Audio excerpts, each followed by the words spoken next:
Well, there we are, this group of riders you can see on your screen now, the men's elite road race, 258 kilometres in all. That's 161 miles of racing, 15 laps of a 17.2 kilometre circuit. This is the 65th year of, or 65th version of the pro road race of the world. And we've been here 4 times. It's 4th time in Valkenburg for the championships. Won first of all in 1938 by Marcel Kint. Then 1948, Brick Schott took the crown. In 1979, Jan Raas took the award here in this race. Who's going to get it this year? Well, anybody's guess right now. We've just seen the irrepressible Mr. Taffy go storming off down the road yet again and causing consternation in the camp. The whole tactics of what's been happening have been making it, I think, a bit difficult for us to follow the tactics of these various riders. But we've just been having a chat with Arnold Redont about the way in which he wanted somebody to win. He wanted Van Petegem to win because, of course, he rides for the TVM squad, or TVM Farm Freaks, to put it more precisely. And I suggest that round this course, because the freaks are a very great delicacy in this part of the world, that much of his sponsors' products are being consumed. But that little group then that went off the front with Taffy driving it forward. He just had one man with him. It looks like they're going to be caught back again. Interesting to see back here. There's Jarman, 1, 2, 3, 4, 5th black. I mean, he knows this. And there's Armstrong coming up. Yep. You see that? Out of the peloton. Easy. Yeah. There he comes. Lance Armstrong. Unbelievable. Yeah, he made it look like he's just going for a Sunday night, eh? And who's reacting? Oh, Jesus. That's on He looks strong to me. He's watching. So he's in behind Jarman in he's the red. He's not going 100%. He's thinking now what to do. Hey, this is fascinating stuff. Yeah. Now, the Italians starting to come back through here, but only slowly. There's nothing sort of determined about that, is there? They're just stamping their way up there, doing the best They're riding they can. after the facts, all the race long. And Taffy is, oh, there you go, Lance. And he's got Jarman with him too. Now that's useful. Taffy can't hold the speed at the moment, so Lance Armstrong's going. Yeah, but he needs Taffy. He needs Taffy on the flat. Oh dear, pain and suffering at the back. This is one of your lads again, isn't it? Yeah, it's looked like Savas Kanavan. Not sure, but... Well, he's been yo-yoing quite a bit, actually. Hey, this is a move and a half. But when they come through, there's 3 laps still to go, so we've still got 33, 70, we've got 50 kilometres to go. That seems to be a hell of a long way to go. Yeah, he needs Taffy there, because the Italian gonna chase when Taffy come back, for sure. And the Italians are going up regardless, aren't they? Of course, no, they're attacking. Maybe now we get this front group. They're gonna attack to these 2 guys. Looks so easily. So Taffy trying to come across at the moment, and he's got Mark Wolters with him.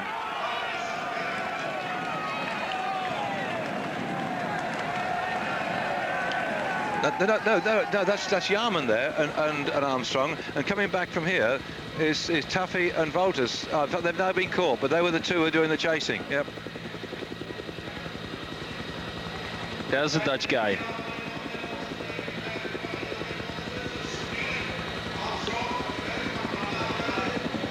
Well, this certainly strikes me as being a race for what I call the men with experience, the tough men have been around for some time, and Jarman knows this course like the back of his hand. He's outsprinted Gianni Bugno to take the Amstel Gold on this particular course.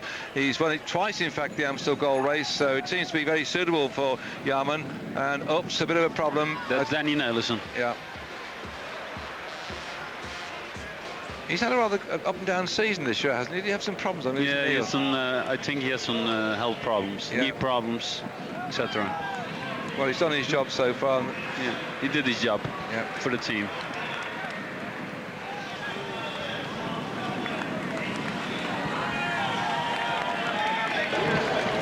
John Paul, these 2 riders now, the American and the Swiss, at this late stage, is it too late to eat food now? Will they just be drinking from their bottles? Yeah, they're drinking college, right? So actually the food is in the bottles also. They're taking the Fluence drinks. It's a kind of food. So now on a few laps for the end. On 60 kilometers for the end, it's not necessary to eat anymore. But you can take these carbohydrates, I think it's in English. So they're good enough to eat on 60 kilometers. Drink, actually. Well, as they come along here then, and Armstrong looking very determined indeed to drive this one forward. For my money, it's just 1 lap too early, but probably that's a good tactic to go because the rest would not be expecting it with 3 laps to go. Or he doesn't seem to be too concerned, does he? He has to bring Taffy, that's for sure. He must think, Lance. Yeah, he is looking back now. He's decided he needs another 2 or 3 riders there, doesn't he? Here they come. But that's a group coming now. Yeah, it's too big, isn't it? And Taffy's there anyway. 11, 12, so it means 13. Bartley coming across the left-hand side of it. Yeah, looking back, he wants some support to go through, but nobody's going to help him. Now Lance is just going to ease back on this one. Who's there from the Italian? Taffy? Is that just Taffy? There's another one. Is that Bartley? There's a little man. I think that looks like on his own. I think he came across on his own, didn't he? So with 3 laps to go of this course, that's going to be 51 kilometres left in the race. Just over 30 miles left to race through here. And yes, Bartley's got across there. It certainly was Bartley. Sitting on his wheel, on Bartley's wheel, keeping an eye on things was Peter van Petegem, who Honor Redant was tipping as a possible winner of the race today. So he's got his man moved across nicely. Taffy's still driving hard. Bartley is in there with a red, white and blue crash hat that he's got on there. The gap has opened up now. But I think that one of the Russian, should they be? The Dutch are chasing, yeah. Michael Bogert is not there. And Van Bon. Yeah, Bogert is there, I think. Yeah, Bogert, they're saying is. I'm not sure, but I think he's there, yeah. Let's see. Yeah, Bogert. He is. That was Bogert. So why are they That's chasing? Good. You've got 2 lads on the front chasing as well. Yeah, they're chasing. 1 man is too less. Well, just watch the group go through here, and Vassar's just come through, and he's about a minute down on the main group. It's actually a big group there on those leaders, so this is the split. Now, to keep driving this one, we're going to have dribs and drabs all over the place. There's not going to be left much of a side of the peloton, but there's still around about a dozen blokes in the front, including Lance Armstrong and Taffy and Bartley and Bogert. So we got they're going to get caught, aren't they? Yeah, they're getting caught now.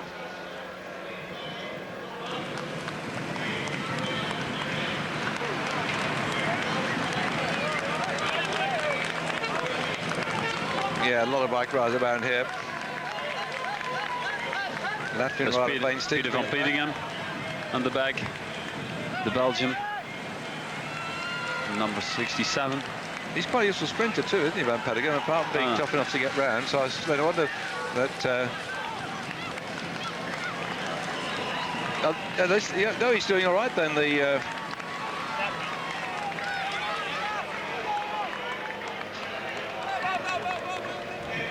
It's about 50 metres for this little group, but it's fairly large.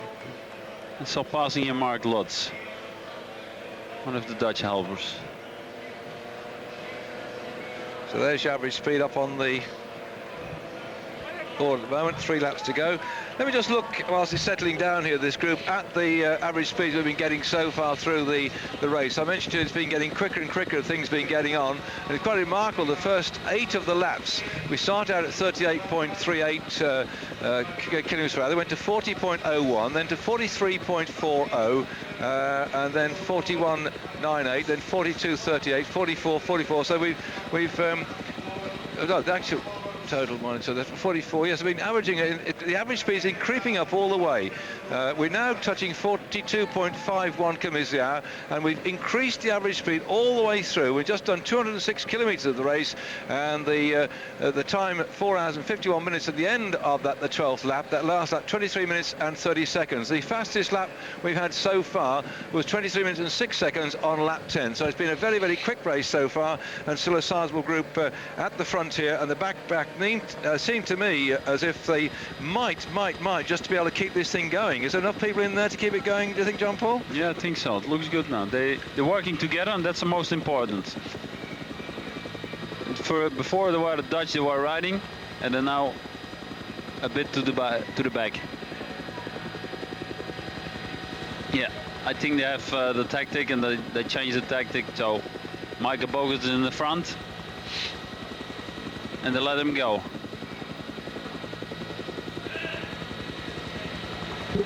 John Paul. I think it's done.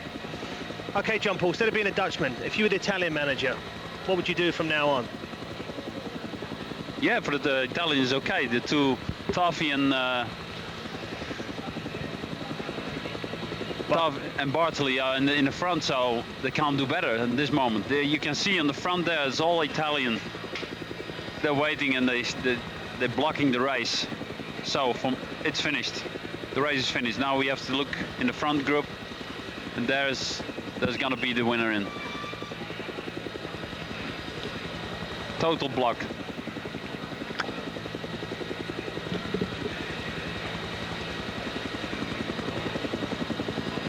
Yeah, unbelievable.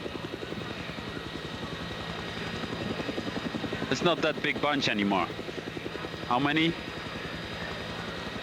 30 maximum, 30, 40 guys.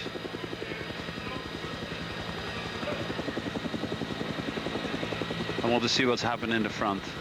So as we look back at Lance Armstrong here, yeah, just doing a little bit of exercise here for the lower back.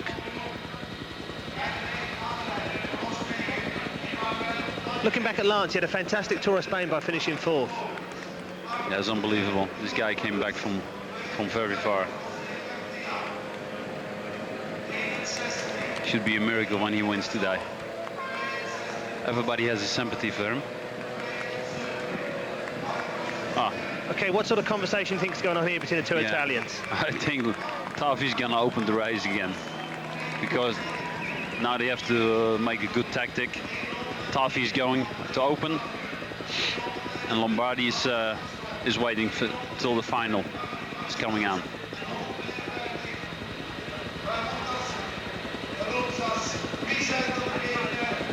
Yeah, the race done.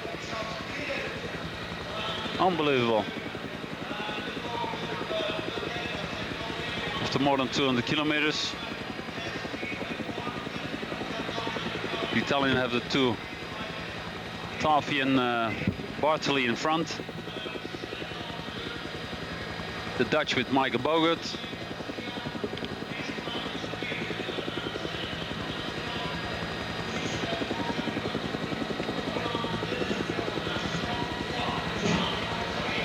Very well.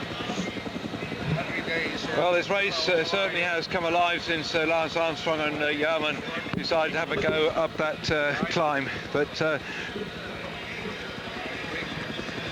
the gap now is 1 minute. Gap is now 1 minute.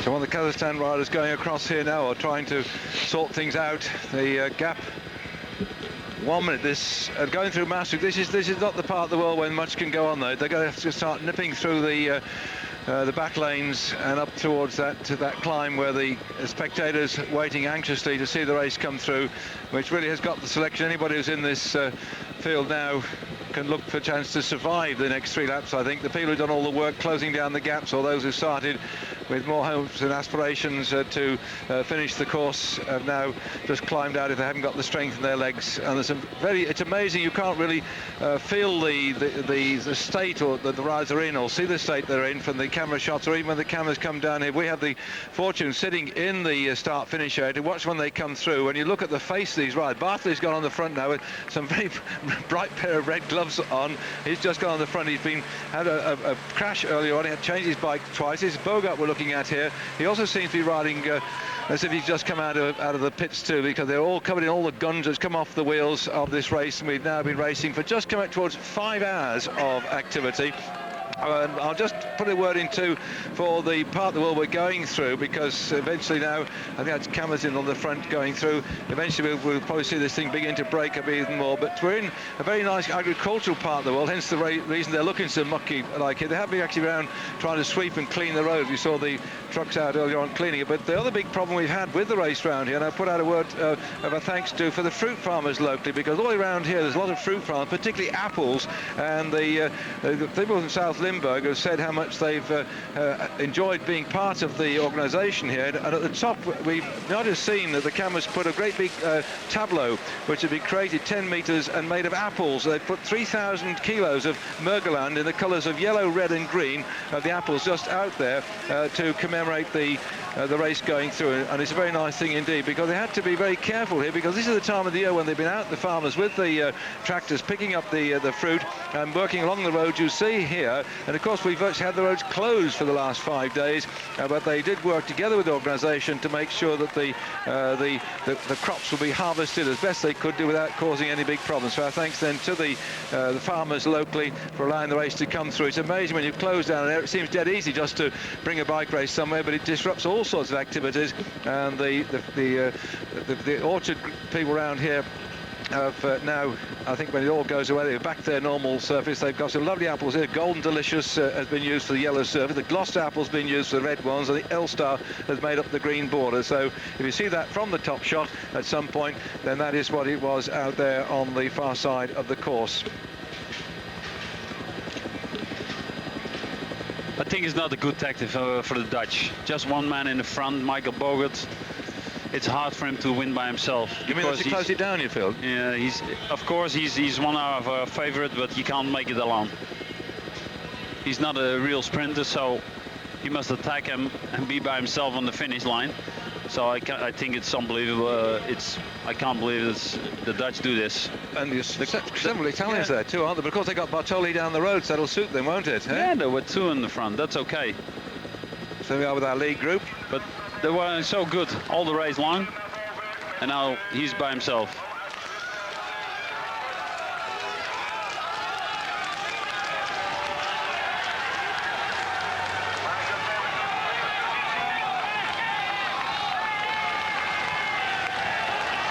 I think that's Cameron at the front, still rolling this one along. Armstrong about 4th, 5th from the back, looking good.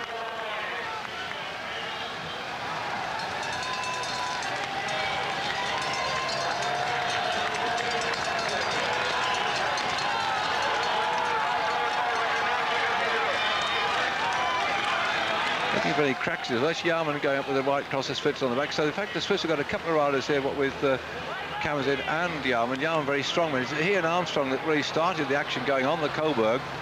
Bogart is in the, you can almost, I was going to say the orange jersey, but the mucky orange jersey on the left. The colours are almost becoming difficult to spot from the front because all the muck came out the front wheel. But Taffy then lying second back from the front, got those sort of reddish arm warmers on. And one of the Spanish riders made it too as well. So we've got quite an interesting combination of nations here. Is that Bartoli drifting off the back? Yeah. Taffy's on the front driving hard. Yarman's just on his wheel. That's Malcolm Murray, I think, on the right-hand side from Spain. I haven't had time to write the numbers down because I went to see a man about a dog, actually. And Bartoli's just drifting off the back, but that's an unusual. He rides like that. I don't know if it's nonsense or whether he just wants to sort of preserve his strength. I don't know. Yes, Russell. Yeah, I'd just like to ask Jean-Paul, what do you think Bartoli's up to, just hanging back now? Yeah. Is there a reason for it? No, I can't. He's okay, I think. He's just riding there a bit behind.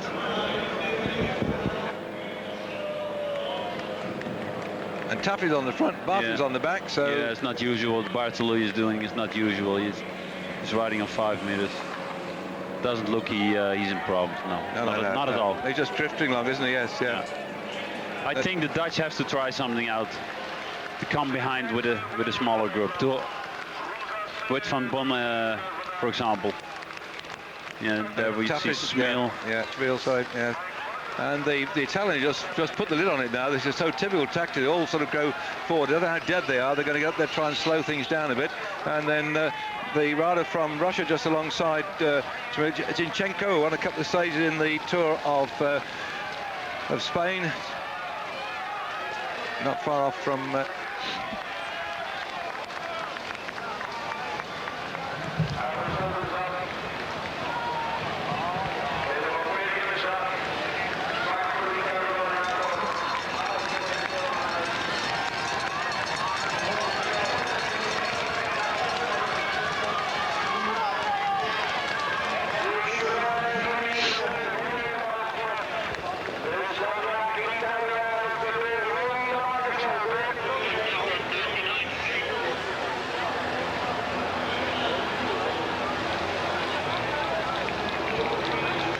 That's the main group, what's left to it on its way up here. And by the look of the face of Arnold Schmiel in the blue jersey with the red and white crash hat on, they look like they're just riding round now to the finish. I think it's all over. I don't see any. There's no thrust in that, is there, Jean-Paul? They've all got looked like, oh lads, it's all over now, eh? Yeah, it's all over. There was more than 150 now. Let's see on top. It's more than 2 minutes now. Yeah. Well, what we see is. 2 minutes 26. Yeah, 2.5 minutes almost. Yeah. So Bogus alone.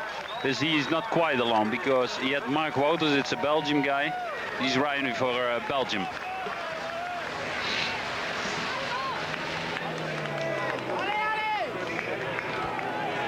That's it. So we're now going to be able to concentrate at the front of the race where we've got a very mixed bag of riders, quite a lot of them, so I should think we'd like to see a bit of a split coming in this one as well.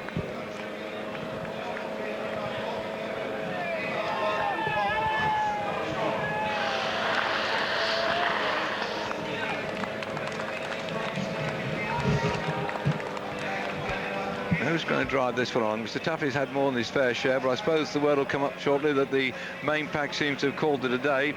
And he's got Armstrong on the left-hand side, because it is Armstrong, isn't it? Yes, yeah, he's riding sure. very cleverly, isn't he? He's certainly just as a roller at the front. So, and the Swiss can play all sorts of games. They've got Nicky Abersol in there, they've got Kamazin in there as well. I think Yaman is with them too. So the Swiss have done very well to put those many riders into this group. Armstrong is on his own. He's the only American in that group. And Taffy's towards the back here. And let's see how they go here, because it's doesn't look good, nicely. eh? No. You see Bartley. Yep.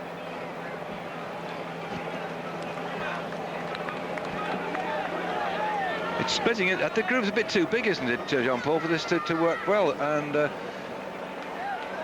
don't know. Yeah, it's big, but you see what now happened. Everybody's waiting for the Cowberg. But in the meantime, they're drifting off down the road, aren't they? Yeah. They're gone. Doesn't look like Bartley give a good impression on this moment. Riding a little bit too far behind. But now, would Taffy have to go? Why, they're not together, are they? One's at the back, one's at the front, or winner. One's 3 or 4 bikes away. There seems no cohesion, and here we go at the front. So is it Nicky Abersol who's beginning to go off the front, or Kamazin? Kamazin, but oh yeah, Kamazin, because the map A, isn't it? There's Kamazin. Have to find when you see them coming through, have to look for the sponsor part, the jersey of Switzerland. Look for the colours there, the casino colours or the map A colours. Or in the post-Swiss team, the sort of yellow splash on the pants for Abersol. What's the crazy thing for one man short at this particular part now, but he's not popped up down the road. It's not that stupid, because we can expect now an attack on the Cowberg. And so if he's a little bit in front, maybe Armstrong can make a force to him, and they go together. Well, Yemen seems to decide to drop back under Bartoli's wheel and just coast along with Taffy and Bartoli. In the meantime, his countryman has just nipped off down the road here.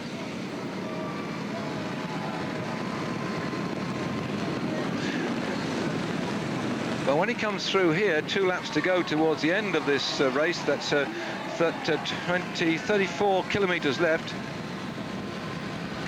It's around about 20 miles. It's now they started a motor. The main bunch is going. So Kamazin is on his own at the front.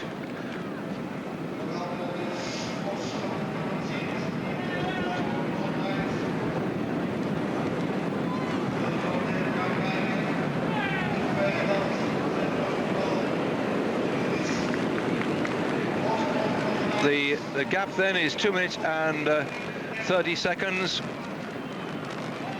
So it's just being held at the moment. Oscar Kamazin coming down here. Now then, what we're going to see here, Armstrong's coming through. You picked him as being in a good place, and I think that's Borders really well. So they trailing on, but now Kamazin has really set this thing alight. And Armstrong, look at how he's going up here. This is so smooth. Then he's going to close the gap down on Kamazin. He's taking the other 3 riders with him as well. And at the back, the troubles are beginning to happen. They're beginning to drop riders off. And Armstrong closing the gap, looking back so nonchalantly here. What power he's got, eh? Who's in the wheel? It's the Bogut is with him. Bogus Give a good impression, yeah. Yeah, Bogus there. Beautiful. This is Wouters behind the Belgium. Yeah, he can't go. He can't go. No. Oh no. yeah. No. Now Lance has to go. Jesus. Getting excited here, aren't you? So Armstrong is just following the wheel, and that's Yarman, isn't it? Still there?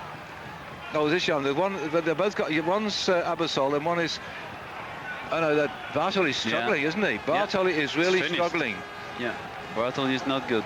And now the Swiss have got two riders in here. Cameron's in on the front at the moment,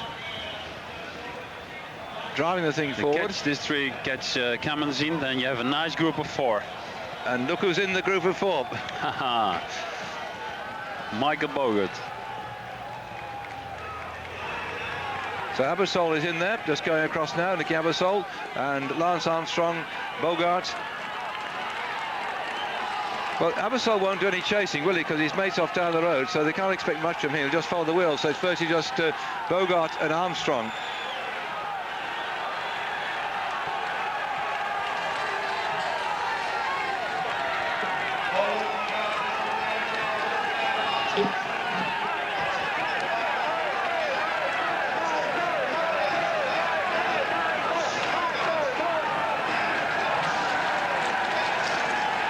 Armstrong now taking up the chase, and they're going to tow Abersol along. He's doing just the right thing, this young rider from Switzerland. Yes, Russ? Yeah, he's doing just the right thing, because we've got Cameron in front, and Cameron's had a strange year. He's got super form because he rode the Tour of Spain, but he's had no wins at all this year, so he wasn't sure if he was going to re-sign for Mappy, but last year he was Swiss champion.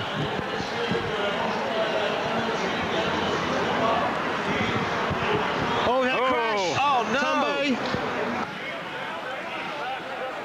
Oh, that's it. Abersol has gone down. No, it isn't. It's.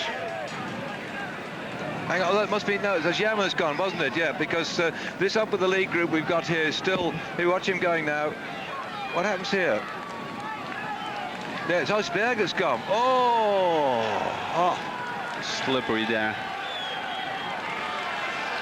That just shows you the speed at which they're travelling, the way he skidded right the way across. Because once he'd gone, he kept on going on his backside. What a pity. Yeah, nasty. I think there was some leaves there, weren't there? Because the trouble with those boards, that once the leaves been coming off the trees and blown down, they've stuck in just alongside the boards. And now Armstrong then catch up with Cameron, takes Abersol with him. Bogart in the well. These 4 men are starting to mow. This looks like a good group as Armstrong starts to go here now.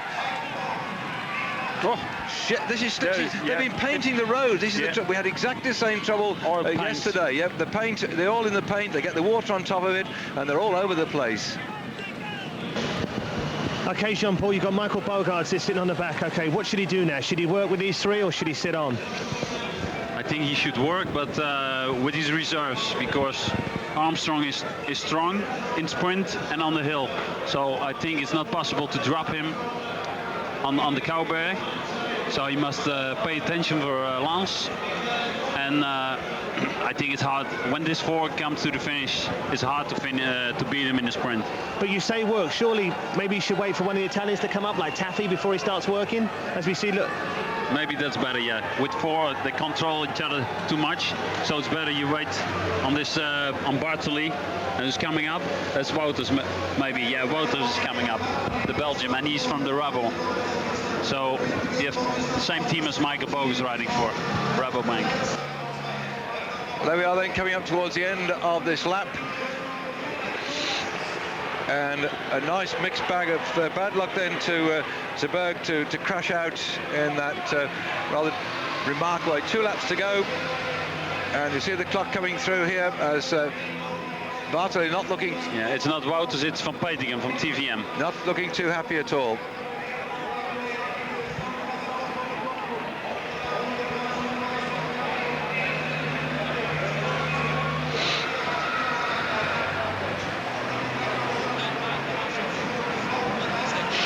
Well, the die is cast now, and the man who's had the misfortune to change his bikes a couple of times now, beginning to wonder what he's got to do, and he's really getting down to business now, Bartoli. He's missed the break that matters. He's got to really get stuck in if he's going to pull back this group up in front. He's coming back now as fast as he can to this little group here. Bartoli's closing the gap down, and he's meaning business. Meaning business.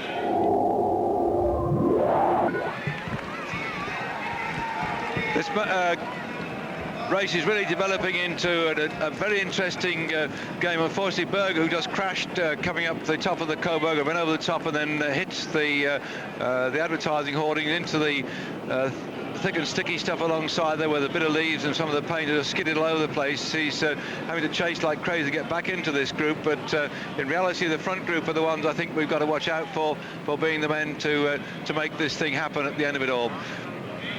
So the gap is 25 seconds for Bogart, Kamazin, Ebersol, Armstrong and Bartoli.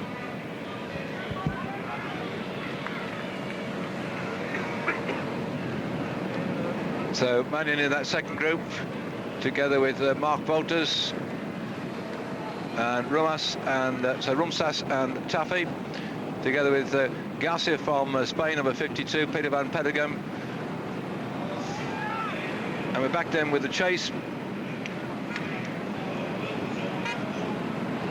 That was Zinchenko just coming up. Is he doing on his own? It said Moto 3. Is he between this little group and that main pack? Did you work that out, Russell? Because that rush on his own, then when they picked him up on the cameras, Zinchenko, he took a couple of stages in the Tour of Spain. I'm not quite sure when they picked him up on the cameras suddenly as to whether he was between that group and our little leaders. Did you know? You don't know? You can't hear me? All right, then. I'll do some hand signals, Ross. I was just checking the computer here on that last lap where they went through, and I looked up and saw this long gangling Russian ripping along the road, and I've got a suspicion he's left this lot here. I don't think he's off the back. I think he's chasing now to try and get up to the lead groups, and the gap as they went through then opening up.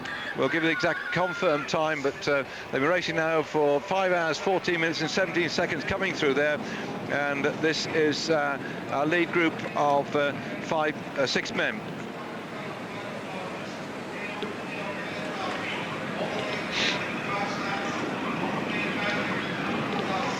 Every man working nicely. Ebersol goes through, then Bogart, then Bartoli. I was intrigued by this pose. He puts his hands over the top. It's most unusual at parts. It's sort of his trademark, isn't it? Yeah, he grabs these cables on the front. Yeah. So you put more power out of his bag.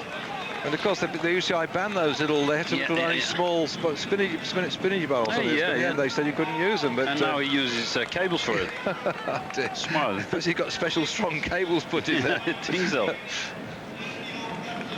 So Van Petegem in this group. Bogart, Kamazin, Ebersol, Armstrong, Bartoli and Van Petegem in this group. The back then in the Belgian national colours, that's Peter Van Petegem, who was tipped by Henri Ardant, who just drifted through him. We grabbed him and sat him down and said, who do you predict and who do you want to win? And he said that's what he wanted. Armstrong going through, then Bartoli. So I think we've probably got the selection here that really matters. Back in that chase group behind there's Garcia of Spain, Rumsas of Lithuania, Taffy from Italy, Wolters from Belgium, Mannion from France, Weinstein from Latvia, Udo Bolts is in that group then, and at 2 minutes 49 seconds they came through the finishing area. Marksberg, after his crash, was down 2:49. It was Zinchenko of Russia who came through at 3 minutes and 5 seconds, so he's trying to do a lonely ride. Zinchenko, he's 15th at the moment and some 3 minutes and 5 seconds down, so I don't think he's going to see this group at all. He may catch the other group containing Taffy and Wolters and Mannion, but he's not going to see this front group, I don't think. Mario Giannetti led through what was left of the main group, the Swiss rider, at 3 minutes and 51 seconds in 16th spot, but I can't see that Giannetti is going to do anything to chase it down either, because he's got 2 Swiss riders in this leading group. 2 from Switzerland, 1 from Italy, 1 from America, 1 from Belgium. They've now gone up to 50 seconds. 50 seconds for this group, back to the one containing Taffy, Wolters, Mannion, Weinsteins and Bolts, Rumsas of Lithuania and Garcia from Spain. That's the composition of this leading group, and there they are.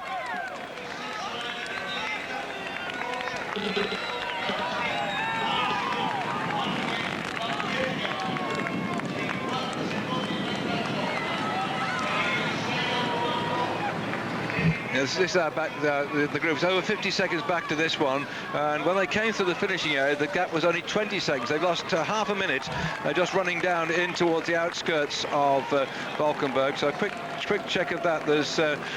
They've done around about 5 kilometres. So in 5 kilometres, they've lost another 30 seconds, and now they're coming towards the difficult part of the course when they head up towards the Valkenburg, and I think they've probably likely to lose a bit more time. So the medals could be down the road unless something remarkable happens here. Nobody seems to have got any fire left in their legs to close the thing down. Intriguing that we've got in there that Lithuanian rider Rumsas riding there with the sloping top tube on his giant bicycle. He rides for the Moroz team. It's a Polish race team. Please don't ask me what Moroz do. It's one thing I'm completely lost. I think they're in the meat business, if memory serves me correct. But they sponsor a team out of what I call the second division team, and I think they're in the meat business in Poland. So there he is.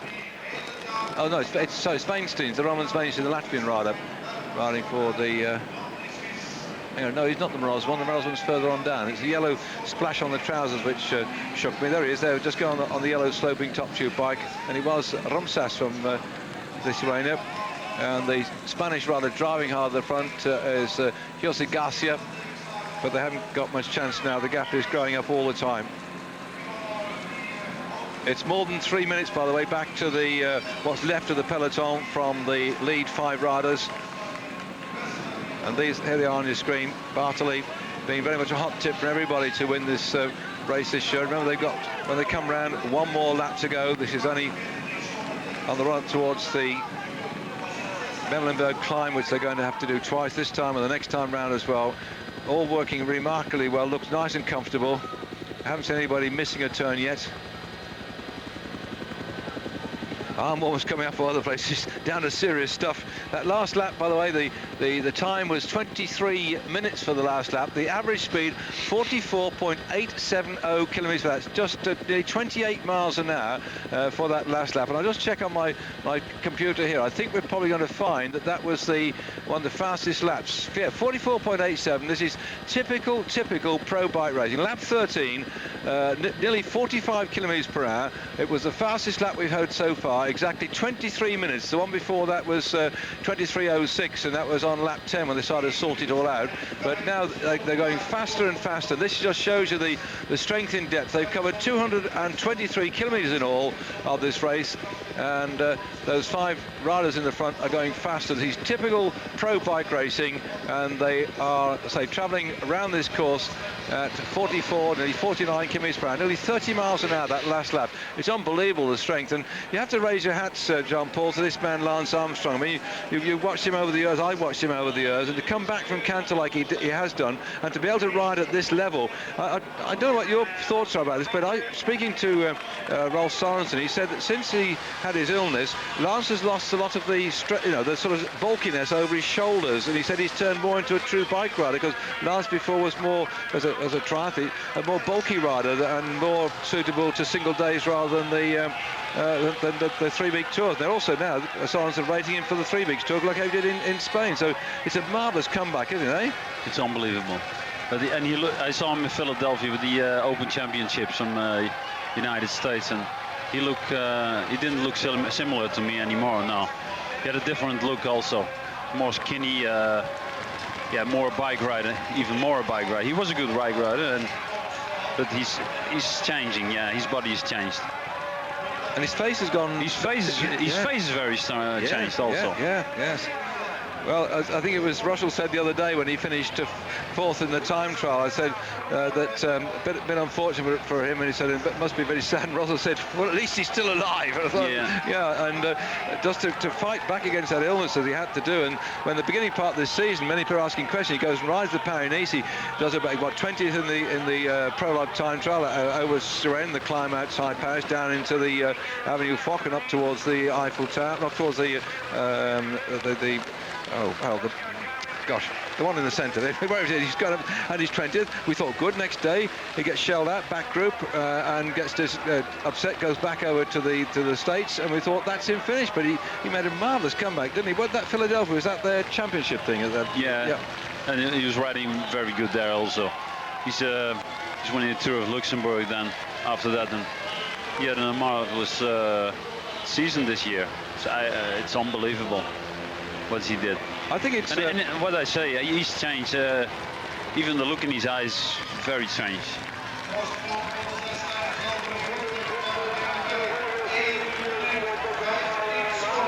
And for me, after what I saw the last 2-3 laps, for me, he's the favorite. He's the man to beat. Yeah, yeah. Jean-Paul, you say Lance is the man to beat, but surely Peter Van Petegem, I mean, he has a long season. He starts off in February racing down in Spain. He won Herk-Volk, he rode the Tour de France. He's just come out of the Tour of Spain where he got a second on one stage. Surely he's a good sprinter as well. Yeah, for sure, but I think Lance is so strong that he can do in the last 2 times on the Kouberg, and for sure the final one, he will shake everybody off. And if he's not, I think he hurt everybody so much that he can easily win in the sprint.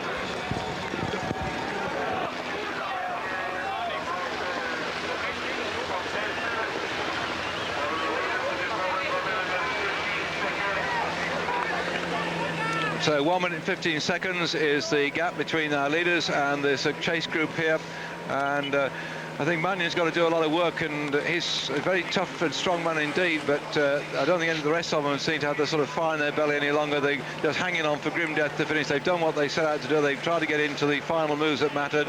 In reality, 1 minute 15, we've still got a lap and a half to go round here, and anything can happen, but Taffy, who's been riding so hard on the front in the preceding laps, has now sort of relaxed and gone back in there, and I think he's trying to encourage others to do a lot of work. So this is our lead group at the moment. They look nice and colourful from the back, don't they? Because the muck hasn't come up off the tyre. When you go out to the front, all the front of their jersey is absolutely filthy. So they're going alongside this field of maize on the right-hand side here, through, said before, the regular agricultural part of South Limburg. And the breakaway group then of these 5 men, 1:15 ahead of another handful of about 10 riders. And the main pack now, such as it is well over 3 minutes behind on this, the penultimate lap of the World Championship. Those are our 5 leading riders on the, what I might call the top part of the course. It's the gentle part of the course before they drop down into the cover. We're on the penultimate lap of the race, and a bit of chat going on here with Peter Van Petegem back with the team car. Van Petegem, the chunky and very fast finishing Belgian, but of course when it comes to the final fling round this circuit, they've got to go up that Coburg, which will really make life difficult for a man like Petegem, who's no doubt enjoying the conditions here. It certainly has been a hard man's day today. Those who like the sunshine and rolling courses would not have liked what we've seen today in the World Championships at Valkenburg. The breakaway group we've got at the moment at the front then, with Armstrong, Bogart, Kammerzind, Abersold, Bartoli and Van Petegem. Now getting towards the part where they're going to drop straight down in towards the Valkenburg, where a massive crowd has been watching the racing all the way through. So 1 minute and 35 is the gap. It's not really, John-Paul, that it's not going all that much for this little lot behind. Is this because once Armstrong and the rest have made their move, they're quite happy to get around to a half minute? It's not growing anymore, is it? And it's not changing at all. Is that just the slowing of the front group rather than the acceleration of this back group? Yeah, but the race is done. You see it here and you see it on the back. Everybody, after the more than 200 kilometers in the rain and the cold, everybody knows his place. And so the next lap, they're gonna drop. I think they're gonna drop Bartoli. Well, because he's so dangerous. Because I think it's a smart idea to drop in the next Kouberg. And are we going to have to draw lots between it, or are we going to have a bet? We're running bits about how many of this lot are going to go straight to the pit rather than do the last lap. That should be the best for their health. There can't be many people want to do the last lap, do they? I think it was Roger Hammond was saying that down to 40th place you get UCI points, but of course that may be relevant now, but according to the latest information I read from the UCI, they're going to change the point system whereby instead of rolling it over into the following year, and then it's like 12 months later as you go through dropping off your latest performance 12 months back, they're just going to start January 1st, clean sheet, everybody the same, and then put the points through the year and come out each year with the point system. They've been doing it in parallel this last 2-3 years now. I get all the information from the UCI and they send me this massive printout with about 1,400 of the elite riders listed down there, some of them scoring absolutely minimal points, but then I got another sheet just to maybe the top 100, 150 riders, which are the points they score since the start of the year, and I find that much easier to follow. So in reality, I suppose the World Championship won't have quite the same meaning, because like 40 points now, or some points being 40, might be useful, but you lose that lot in, well, next week's the end of the season, isn't it? Yeah, that's right. That's what happened. Well, when they started on this UCI points, they look to the, I think they look to the tennis points, how they go, and they make it similar in the bike racing. But the trouble was in the old days, if you had this thing rolling over either 1 or 2 years, whatever it was, you could have somebody, you'd be looking at the list, and they'd probably was stopped riding. Like Indurain was still in the top dozen long after he retired, because it was this wait until it came to an event he hadn't ridden, or the year before he scored points, it kept dropping off, and it looked a bit unreal in the point score. I like just to give you some measurement of who's going best at the beginning part of the year, because there again with the point score, at the early part you get the classics with one set of points, then you get into the tours with another set of points, the whole thing keeps changing. Yeah, but the World Cup, for example, is much nicer. You have 10, 12 races for that, and at the end of the season, you start with 0 points, and on the end you have one winner. Yeah. And the UCI points, you can get these points in kind of kermis races, still Tour de France stages and Tour de France winners. What we see now is that Lance is not making an attack, and that's maybe he spares his strength for later. That's all right. Yeah, Jean-Paul, surely the attack should come from one of the Swiss riders, especially someone like Oscar Kamazin, who's a good climber, because there's 2 Swiss riders there. Surely it's up to them to make the attack. Yeah, they're both good in the final, so they have to try something out. But I think when they attack here on the Kouberg, for sure they get Armstrong in the wheel, and they'll be lost. So it's better to wait on the top and try somewhere else to attack, so that the other ones have to ride. So if you're on the flat and one of the Swiss guys attack, then you have a chance Armstrong stays on his place and looks through somebody else to do the work. Well, we're listening to the input from Jean-Paul van Poppel, who's been working with us on the Tour de France on the Dutch side of Eurosport. We're happy to have him here because we are in Holland for this race, and he's come along with, in his career, 9 stage victories in the Tour de France. He also took the green points jersey in 1987 in the Tour de France, and we're thankful for his input here, being able to read it very well indeed, having ridden at this level himself, and he knows what it's like to suffer over these roads in this part of the world. And we really have had a hard race, and the chase group here behind 1 minute and 35 seconds. Now it's going back now to 1 minute and 40, so the front group are able still to hold their advantage back to them. So 1 minute 40 seconds back to that chase group, and they're beginning to get a bit more lively towards the top of the circuit. As was suggested by Jean-Paul, that best place to go is on the top, and the Swiss beginning to sort of fire one man off, then let the rest of the group come back at them. But they have got to just over 1 lap still to go in this the World Road Championship. Bartley at the background, one of the threats for the gold medal, and just up in front the American with the stars and stripes on his jersey, that's Lance Armstrong. And of course, I think that alongside me, Jean-Paul, and probably you've got all your hopes resting on your man here, number 25. Yeah, that's going to be difficult because he's not that fast when they come together. Well, you have to escape. And what we saw that Lance he gave Bartley the chance to recover. I think it's not that was not that smart from him, because now you have time to recover and do the last time on the Kouberg maximum. So you could drop him, maybe you could drop him in 2 times Kouberg, but on 1 time is maybe difficult. You have to kill him before the time. Yes, I certainly saw Bartoli struggling on one of the Kouberg climbs, didn't he, a couple of laps ago? He didn't seem too comfortable with it, did he? Yeah. Well, this is the group who are 1 minute 40 seconds back on our leading 6-man pack.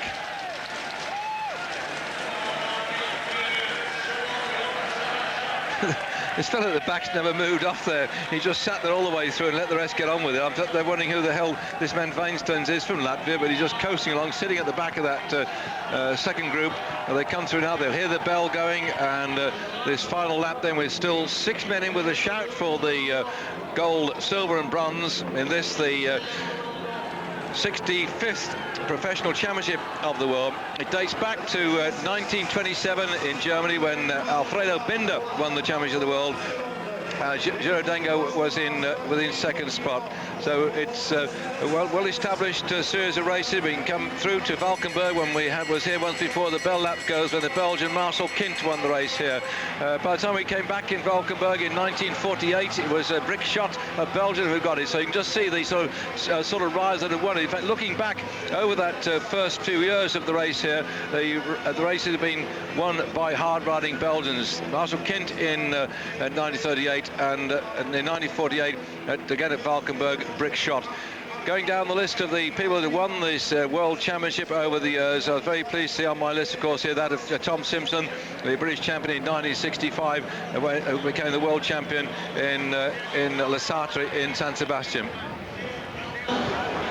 Yeah, I was just watching him very closely there, David. I saw that Van Petegem was in a big conversation with Bartoli, so I don't know if there's some collusion going on there or what. What do you think, John Paul? Do you think there could be some collusion, some talking about? I know he's inviting him round for some frites because he's sponsored by the Farm Frites. He said, "Do you want any frites and mayonnaise?" Do you think that could be possibly happening between those two? Do you think? Yeah, we see him talking here. Yeah. Okay. Now, obviously. Watch them. Now, what's exactly going on there? What could they possibly be talking about? One's Italian, one's Belgian. I'm figuring out what they're talking about. But I reckon Van Petegem was. It seemed to me like he wasn't happy with Bartoli for some reason. Yeah, to make it. Look on his face was sort of I don't like, or something about him which he wasn't too happy about. Perhaps Bartoli isn't, giving his all. Yeah, he's going to talk again, I think. Watch it.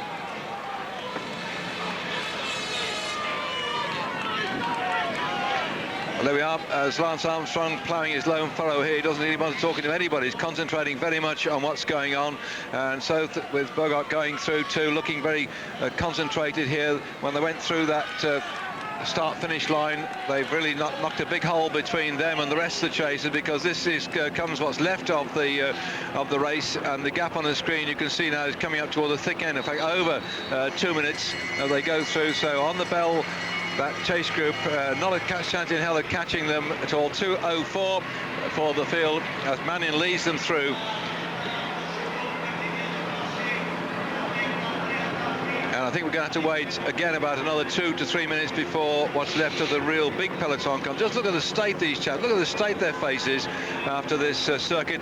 They will have done 258 kilometres by the end of it, 161 miles. They start this morning at just on 10 o'clock Central European time. They'll be coming up when they go through the 4 o'clock mark, which is in the next, 17 minutes. They'll be actually out on their saddle for over 7 hours is that going to be? No, 6 hours, that's right. They've been racing, and the weather conditions have been getting better as things have been going on. The roads have been drying out. It hasn't got much warmer on this race. Let me take you very quickly through what's happened as on this final lap.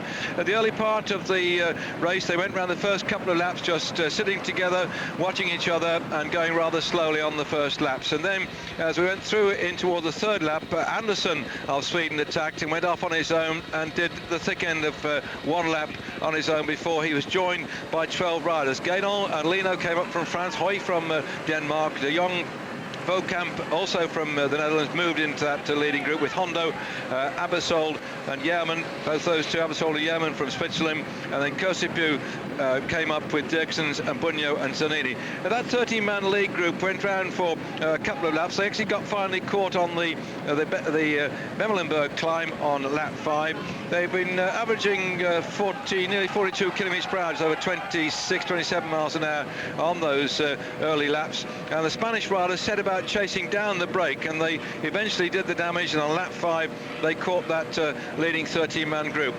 They went through them on the lap 7 on the Coburg. Another break happened after they had been absorbed, that leading group. This time it was Vasseur of France that went away, Peters of Belgium, Matten also of Belgium, Jerman again from Switzerland, went off, Dietz from Germany and Van Heijswijk from Holland, and they came through at the end of that 7th lap with a lead of some 40 seconds. They stayed out right the way through the next lap, and then as the bunch came up to them, they got caught, and off went Dirksen yet again on a break. They were caught near Maastricht on that particular time. Lap 9, we saw quite a change going over again when Mannion, Hoffman, Vassar, Bogart, Van Bon, Den Bakker, masses of the Dutch riders going through. Again with the ever-present Dirksen and Taffy and Armstrong. This was the one that really mattered on that, the 9th lap. And bit by bit, after Bartoli had crashed, the pressure came on. Den Bakker and Ertz tried to go away. We had another big split on the 11th lap after reabsorption of all the breakaways, and this time Taffy went off, Den Bakker, Duron, Pascal Richard and Ertz, and then as soon as they were caught just going up the Coburg on the 11th lap, Armstrong and Yarman of Switzerland, Armstrong of America, Yarman of Switzerland launched an attack, and they were followed by Taffy of Italy and Wouters from Belgium. They managed to get together, and some more riders came up to them as well, and we reformed a little group on the top of the climb, and then on lap 12 they came through, they began to come back together again, and then we had another big split then going up on the 13th lap, and it was Armstrong and Bogart and Kamazin, particularly Kamazin, who started all on the 13th lap, that managed to break the thing into two pieces. And we now have got two distinct groups here, but I think for my money the leading 6 riders are now going to ride right the way around to sort out the gold, silver and bronze, because the last time they came through the gap had gone well over 2 minutes. It had been 1:35 on the lap 14, but right now it's gone out to a point where I don't think they're going to be in any way caught by the chase group.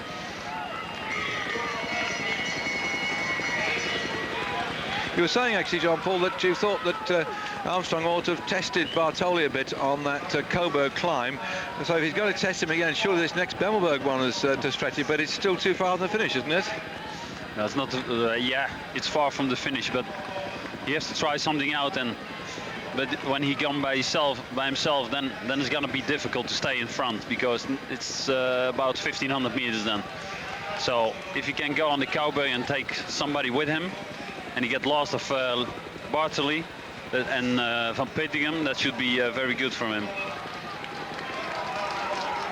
And then for sure he's gonna try it. When he's not, shouldn't be smart then. Maybe get Bogart with him. Yeah, Bogart looks like gives him a podium place. This looks like anxious moments to me, doesn't it? None of these riders, I'm not sure they know who's the strongest or how strong they are. It looks like they're all sort of nervousness seems to be coming into it. I don't know. What do you think? Yeah, they're just going to the Beemler, and well, when I was Bogart, I should try something here at this point of the circuit. And Bogart is not that fast, so maybe they're looking to each other. Give it a try. Because Bogart in the sprint surely would be no match for Van. If these 6 came down, Van Petegem could get him. Bartoli's sizzling quick too, isn't he? Yeah, should be 4 or 5 then. No, you have to try something out. If I was him, I tried something out just before the Beemler on this point of the circuit. That's what we saw with the Neos. Super favorite, he goes here on this piece. Nobody expected that you should go there, but... Okay, John Paul, you're in the Swiss camp. They've still got the 2 Swiss riders here. Obviously, they've got to attack sooner or later. Yeah, there you go. Exactly. Perfect. So on the left, Oscar Kamazin attacks on the left. Lance Armstrong starts to make the move after him. So as Russell asked the question, exactly what happened off when the Smiths down the road. Typical, who the hell's going to chase? Bartoli and Bogart. Ooh.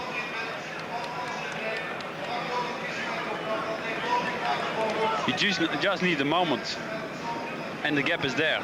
It's not Bogart who has to chase, it's Bartoli and Armstrong. And Armstrong. These 2 guys, maybe Van Petegem, but I think Bartoli and Armstrong.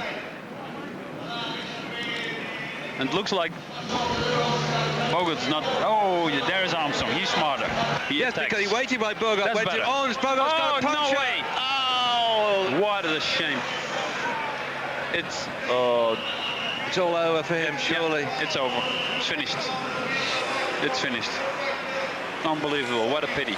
you want to wipe my handkerchief now to cry into, Jean-Paul? That's a great show. After all that wonderful riding he's done, he could have been in with a shout for a medal of some description. Probably not the gold as the main bunch goes through now. 9 minutes and 16 seconds down on the leading 6, who are now down to 5 as Bogart has punctured, and yet down the road still, one man, Kamazin, is away.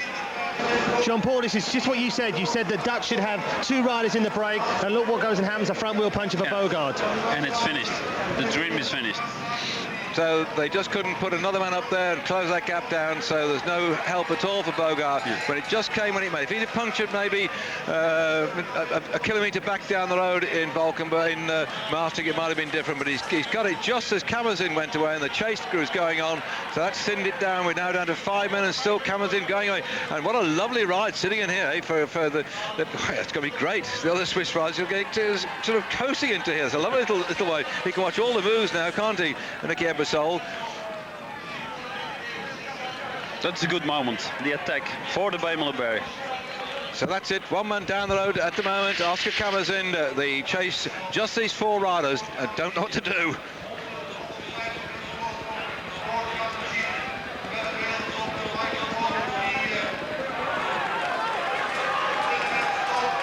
The Commissaire's car on the left-hand side, just watching how Bogart was coming back after his puncture on this climb. But even if he does get back, it's a very difficult job to do. He's got to expend so much energy. He's romping up this climb now, whereas ahead Kamazin is still on the front, opened up about 150 yards lead. And there's Oscar Kamazin going up the last time up at the Bemelenberg climb. A good move by the Swiss champion, who's now opened up quite a gap because Bartoli and Armstrong seem to be a little bit doubtful about who should do most of the work to pull him back. But they've really got to settle their differences, and Van Petegem is absolutely perfectly positioned, just going in behind the wheels and just letting it happen. They can all unfold itself in front of him. So this is an amazing situation, and Bogart, look at the Dutch people urging on this young man who had the misfortune to puncture, and just sitting at the back then watching everything happening. Young Nicky Ebersol, probably one of the youngest riders I think in that group at the front, but in very fine moments, Bogart's fighting his way back up. He's so determined. He's punching his way up this climb, and he had that misfortune to puncture, but what damage is it doing to his legs to go up at this fast? So when he gets back,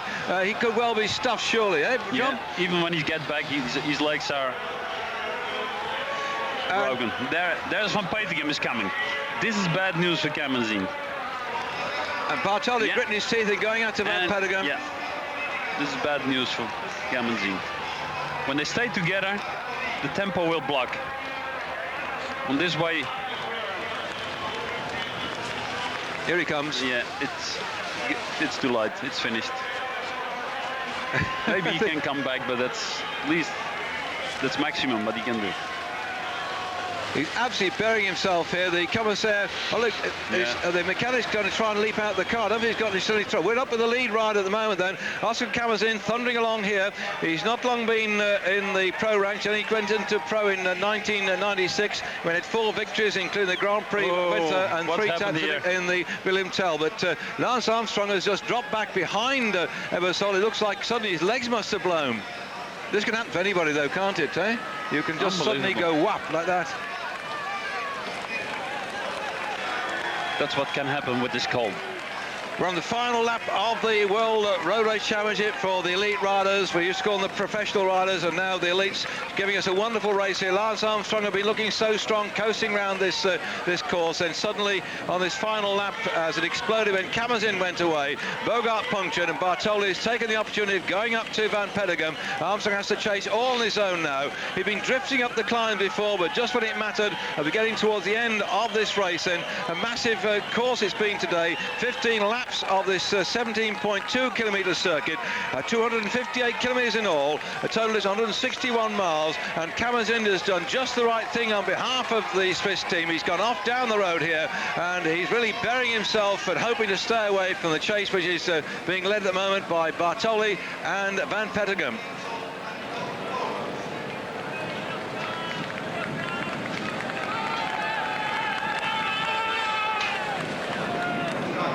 Looks they don't come any closer.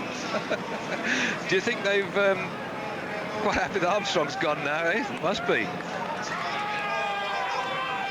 That's why Armstrong is not attacking on the Cowberry. Had no strength. Yeah. He had no strength. he goes too early. 4 or 5 laps before the end, he was doing his first attack on this Cowberg, this final hill, and he blows himself up. Because the trouble, isn't it, when you're feeling fit and you're bumping along and you think about his suffering, you can do things like that, can't you? Just think, well, no, I'm feeling good, this will last till the end, and it's gone. Yeah. Yeah, it's a great shame. Well, he's coming back, but he's going to come back in dribs and drabs. He's got to catch up with Ebersold and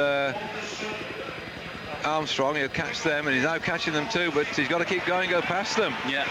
All the cheers in the finishing are straight here, because they've just seen Bogart go past these two. He's caught them after his puncture. He's still going strong, but he's going to go to tow them through now, isn't he? Armstrong must be saying to himself, thank goodness for that.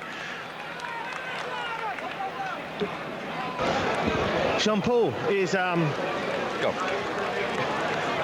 Van Petegem. Yeah, is Van Petegem doing the right thing there, chasing with Bartoli, or should he just sit behind him? No, I think he's doing the right thing. If they don't chase now, they don't get him back. No. It's also, not that far anymore. No. And also, too, there are 3 riders down the road and the 3 medals. You're going to get one of any colour, aren't you? I mean, Van Petegem has to ride with Bartoli. Oh, yeah, if he just sits on the wheel, then the others can come up to him, and just by a fluke or slip the gear change or something, he could be 4th, not 3rd. The one thing about these riders now, Kamazin, Bartoli and Van Petegem are in for a medal of some sort, aren't they? If they could just keep this up, because one of the biggest threats behind them now, Armstrong's going through a very bad patch, and we all know as bike riders, you can actually come back from a bad patch, can't you? You can suddenly start to recover.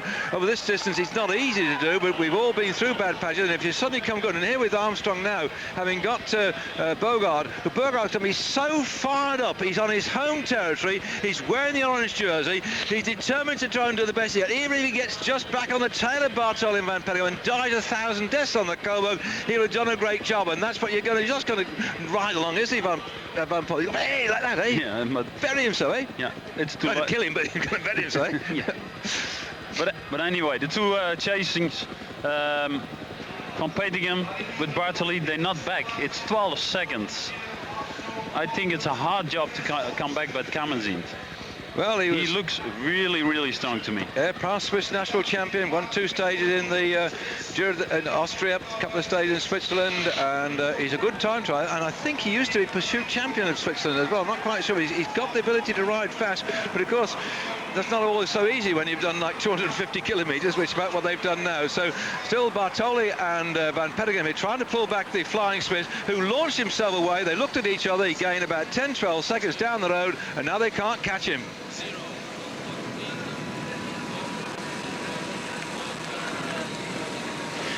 So there we are with the threesome on your screen now. Bogart, Armstrong and Ebersold trailing between 3 riders down the road. Kamazin, who's about to drop down into Valkenburg for the last time, being chased by the Bartoli, the winner of the World Cup Series, and Van Petegem, winner of the Het Valk this year.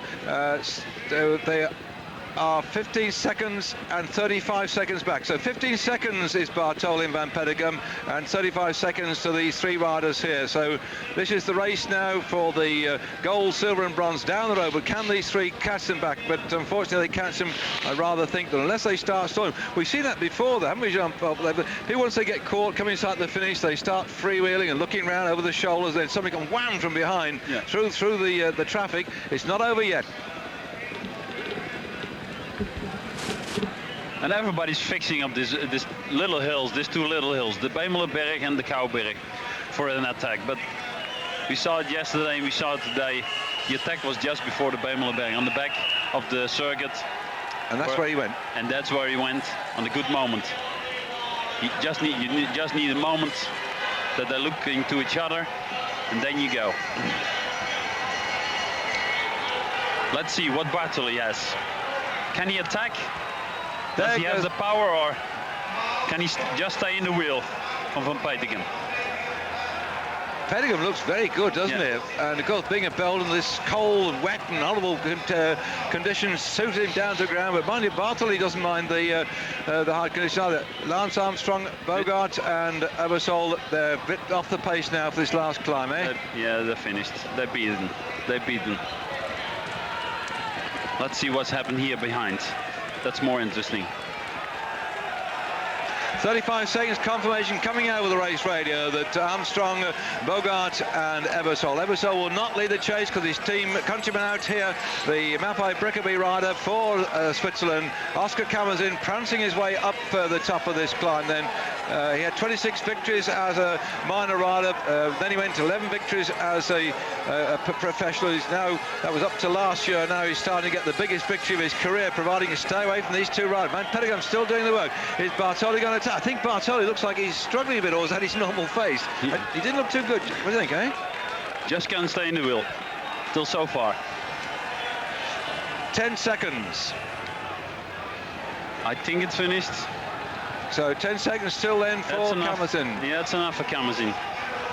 What a brilliant performance. What a great day it'll be then for the Swiss if they get this one. Looking back down the list of riders that have won for Switzerland, I'm going back down looking for the wow, it's an awful Kubler back in 1951. Let's see if there's any more since then. 51.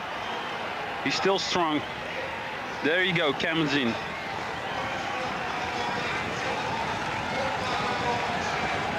Now, of course, the last big Swiss success was when Pascal Richard won the Olympics. But I'm looking back down here, and I can't see the last Swiss rider any further back than...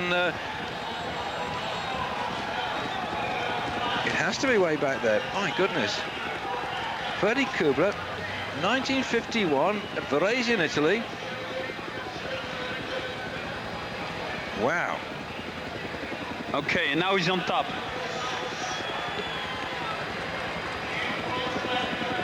So they've pulled back a couple of seconds on that climb, but shortly he will see. How far? 1,400 meters, I think, for him.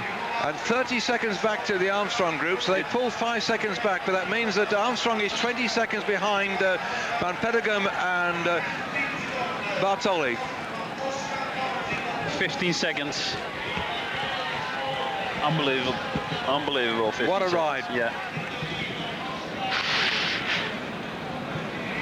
Well, Van Petegem seems to resign himself here, I think, to a second place, and Bartoli, or second or third place. Bartoli looks like he's recovered. He had a bit of a hard time on that climb as Bogart really gritting his teeth. They're 20 seconds back on the race for the bronze and silver, and little Ebersol's getting a lovely tow here, but somehow I think it's out of the question that they'll catch those two up in front, unless of course they see the gold medal going down the road and sit up to get their breath back and these lots sweep up to them. But you can never tell with bike racing. They come in with 1 km to go, and Kamazin has gone through it.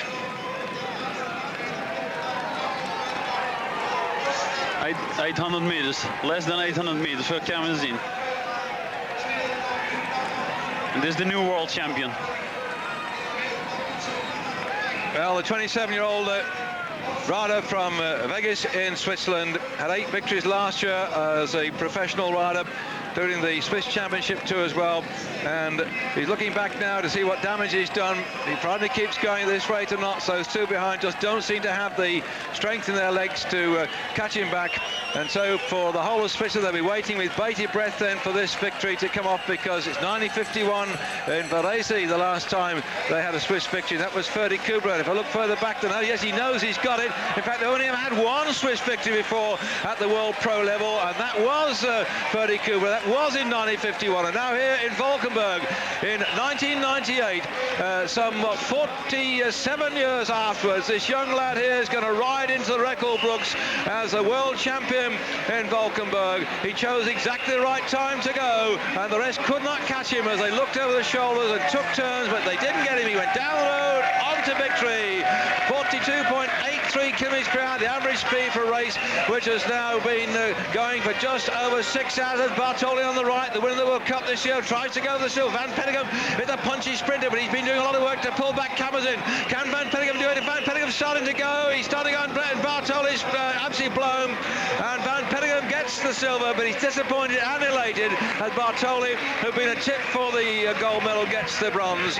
And that is a wonderful sight for Switzerland, and a wonderful sight for this rider who's got so much class, Kamazin. And well, Italy have lost out this time, but their sponsor Mapai and Brickaby from Belgium will all have something to say. Well, at least we got something in the bag, even if it was a Swiss rider that got it. And Ebersol coming in here, there's no medals for 4th, 5th or 6th. We must be, though, pleased and welcoming Lance Armstrong back. Lance, who finished 4th in the time trial, he may look like he's going to finish 4th now in the road section. There are no medals for the man who had finished 4th, but we'll all remember the battling performance by Lance Armstrong, who probably went about 1 lap too early and just didn't have the speed in his legs when Camerton went off down the road. But Armstrong had another 4th place to add to what has been a most amazing year for the man who nearly died from that testicular cancer. But that, I think, again, is an example to anybody in Lance Armstrong's case that he prepared to battle on. It's amazing what the human body can stand. But this fellow here now, well, as ever when they get over the line and the gold medal is beckoning you,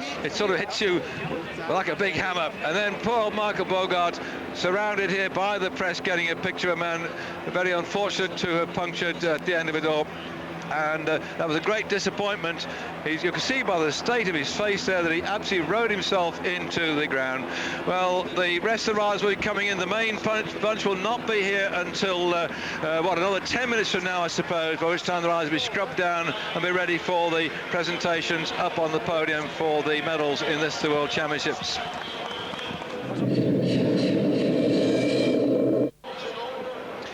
Slow motion action replay of Oscar Camerton taking the gold medal and the rainbow jersey in the World Championship. You cannot believe it, and nor can many other people, because well, we've been going back through his records this year. I've got them all in front of me. When we're commentating, we don't have time to deal into the absolute detail, but he has not won a race this year.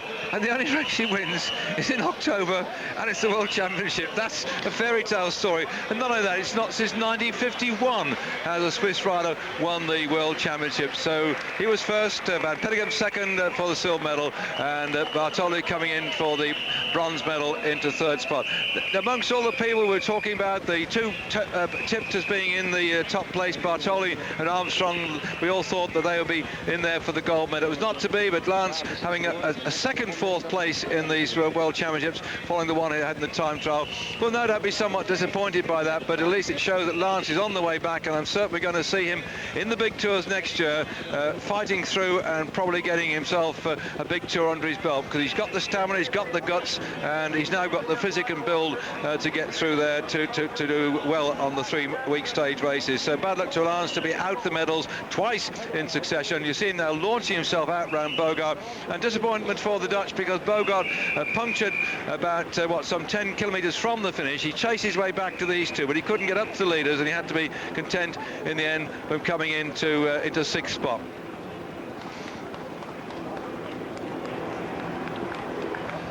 There we are, the action replay of Lance, who really had been the danger man. But John Paul, I think you mentioned that early on that he went about 1 lap too early, and that judgment it's so difficult with bike race. If you feel strong, you punch holes in walls, off you go, and then suddenly the man with the hammer gets you.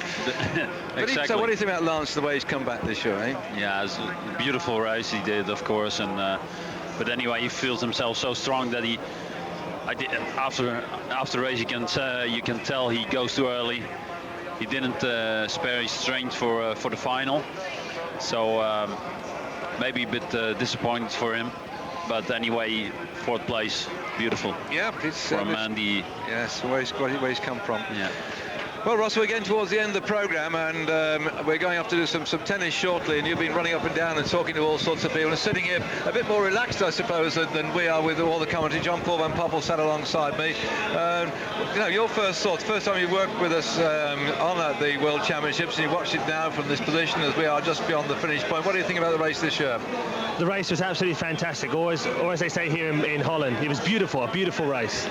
It was pouring with rain and chucking the mud down. Do you think it was beautiful? Oh, it was beautiful. I mean, the action, the course was wonderful. It's a very sporting course, and the field, as you said, they started off, they just got faster and faster. So any youngsters out there who want to take up the sport of cycling, get down to your local cycling club and follow in these guys.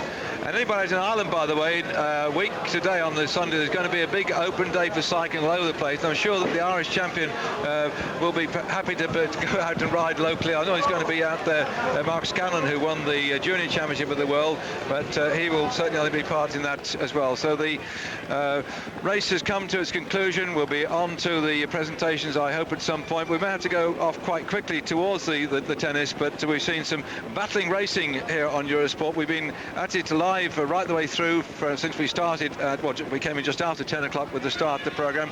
We've had a fantastic week here at Holland. It's always been a bit raining, a bit miserable. The Dutch people have given us a tremendous welcome all the way through, and congratulations to all the gold medal winners this year. We start off with the junior ladies when Trixie Volek of Germany got the gold medal and the rainbow jersey for the junior time trial. The men's under-23 time trial won by Tor Hoshov of Norway. He got the gold medal and the rainbow jersey to go with it. When we came to the time trial for junior men, Cancellara got that one for Switzerland. So Switzerland has got yet another gold medal in this man who's on your screens right now.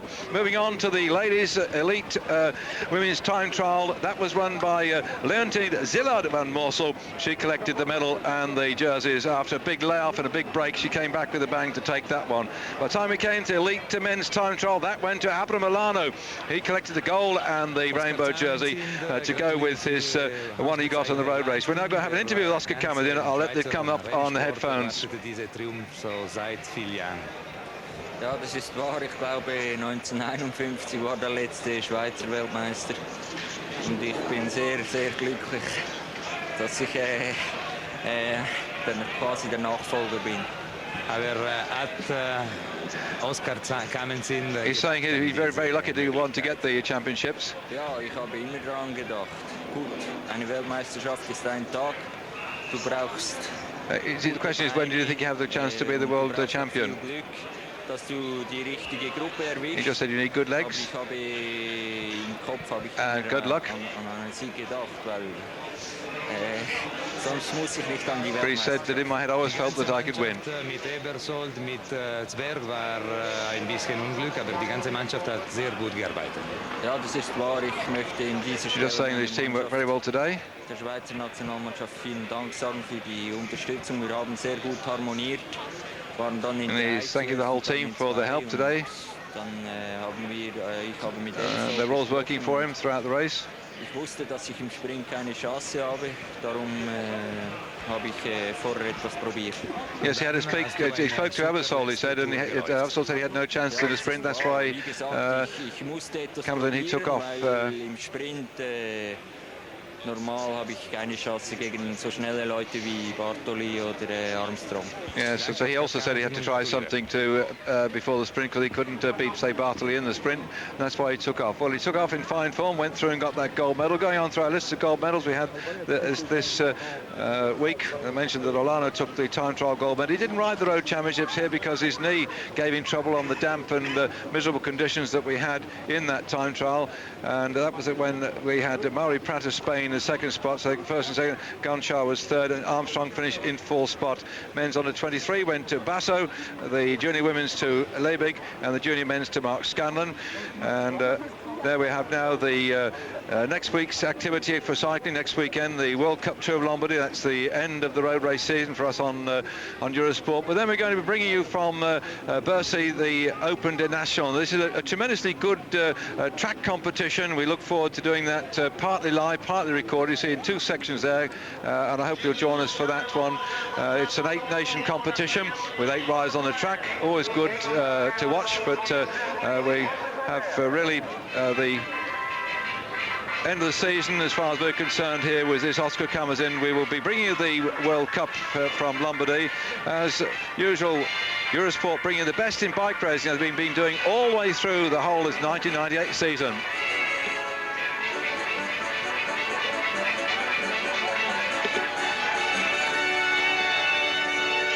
Well, this is the moment when the bomb finally hits the winners of the gold medals, and sometimes they come up here quite confident and they know what they set out to do, and I won't say they're not surprised when they get it, but when you get it like this young man got here, the first gold medal for Switzerland since 1951, then I think, as Mark Scanlon was saying, he sort of woke up this morning and only began to realise that he had become the world champion. It's a wonderful experience for a rider to have not only the gold medal and the rainbow jersey, but also the moment here up on the rostrum when they will be giving away the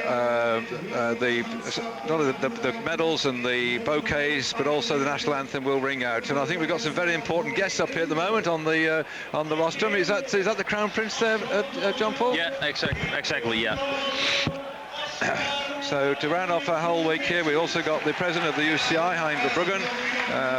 So the ceremony will be underway shortly, the presentation, as a masses of crowds of people try to run in and get close to the action.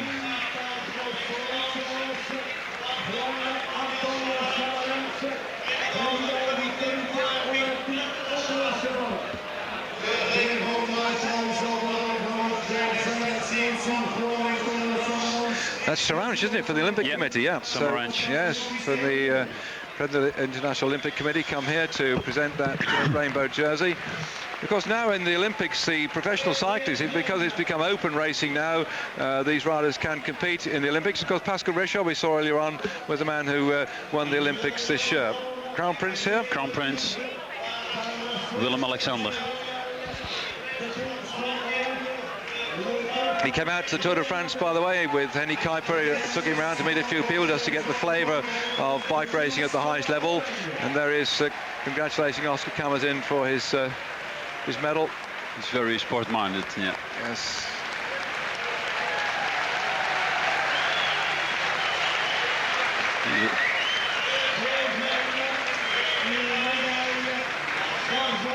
Coming up then for the second place medal from Belgium, Peter van Petegem, showing it was a hard man's day as well. This man who took the headlock early on this year, loves the rough and tough of this sort of thing. Look at the Belgian flags going in the background. Of course, they've had many champions of the world in the past on this circuit. The last one was Rudy Dahlens, the late Rudy Dahlens in Japan, who got it for Belgium. But this time it's a silver medal going to Belgium, and it's Van Petegem that got it. A disappointed man now taking third place. You can see it written all over his face. He's been so dominant this year in single-day racing. He is the winner of the World Cup. We'll see him in action, I'm sure, next week in the Giro de Lombardy, and he's got a bronze medal to show for it. And he gave me a little bit of a shrug there, because the Italians have been so dominant in racing. They took a lot of gold medals in this competition. They had first, second and third in the under-23. He didn't quite make it, but in basically every competition we've had so far during this last week, there's been an Italian taking a medal of some sort or other. But this time, as Hein Verbruggen, the president of the UCI, hands over the bouquet, it goes to a Swiss rider, Oscar Kamazin.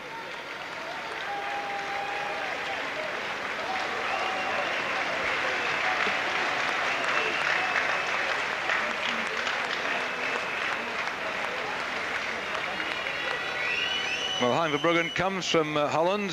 He's the president of the association, and it's his pleasant duty to provide the flowers to the medal winners today. And we're moving on then to the Swiss national anthem,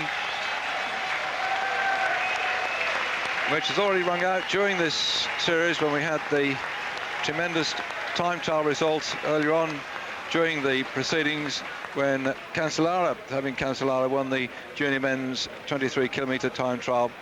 But now the big one, the elite road race, going to Oscar Kamazin. And yet another trophy to add to this massive collection.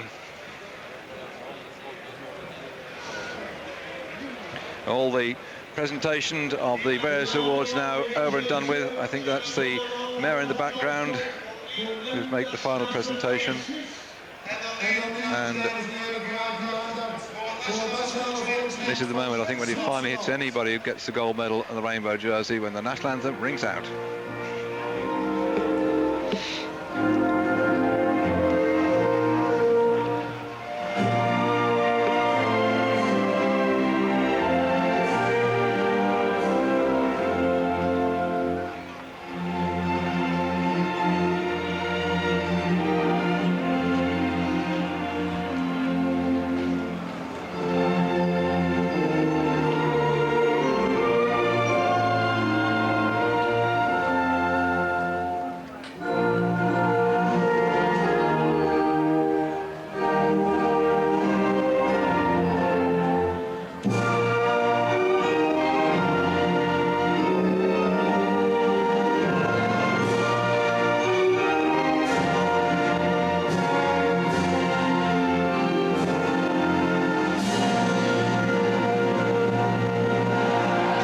go for Oscar Kamazin. A fairy tale end to the season for him, really.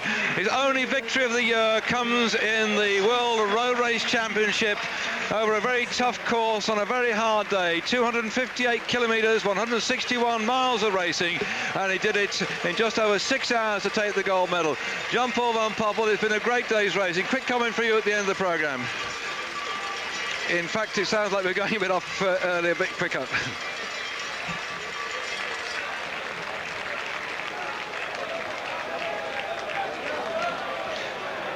Well, Jean-Paul, a quick word from you. It was a beautiful race. Nice race. Tough man's race. Pity from Bogart, a puncher in the last 10 Ks. But